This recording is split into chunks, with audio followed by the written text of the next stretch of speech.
Dünýe maly. Bir wagtlar ilmden ýükü ýetik beýik alim bolupdyr. Alim medresesinde taliplere ders vermekden başga söwda bilen hem meşgullanýan eken. Ol täjirleriň üstü bilen uzak ülkelere kerwen ýollaýan eken. Günleriň birinde ussat taliplere sapak berip oturka bir adam gelip onu şeýle diýär. Tagsyrym, bize senin haridyň getirýän geminiň gark bolanlygy barada habar geldi. Gynansak da haritler gemiden alyp bilmändirler. Alim bir wada sapagy togtadýar.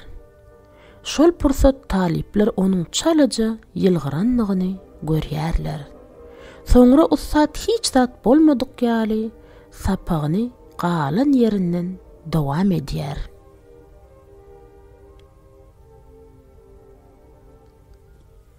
Bir hepde golay wagt geçenden soň ussat hemişeki ýaly taliplere sapak düşündirip oturka geçen gezekki gelen adam kapıdan gıyrıyar. Tagsyrym buşluk.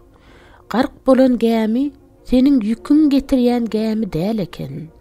Siziň haritlaryňyz yüklenen gämi sagaman gelipdir. Yine geçen gezekki ýaly ýagdaý gaýtalanýar. Alim çalaja ýylgyrýar da sapagyny dowam edýär. Talipler ussatlarynyň bu bolşuny hayran galýarlar. Olar alimdan "Näme üçin siz erwet habar gelennede, gowy habar gelennede şol bir bolşuňyzy üýtgetmediňiz? Ýöne ýylgyryp oňaýdyňyz. Munyň hikmeti nämeke?" diýip soraýarlar. Parasatly alim şeýle jogap berýär. Geminiň gark bolanyny eşidemde men nefsim bilen ýüzbe-ýüz boldum. Öz-özüme, inni men gelli geçer dünýe baýlygy üçin, mazarymda ýollaş bolmajak zatlar üçin gynanýanmy diýip soradym. Şonda kalbimde zerre ýaly ahmyryň ýokdugyny görüp begendim. Allaha şükür etdim.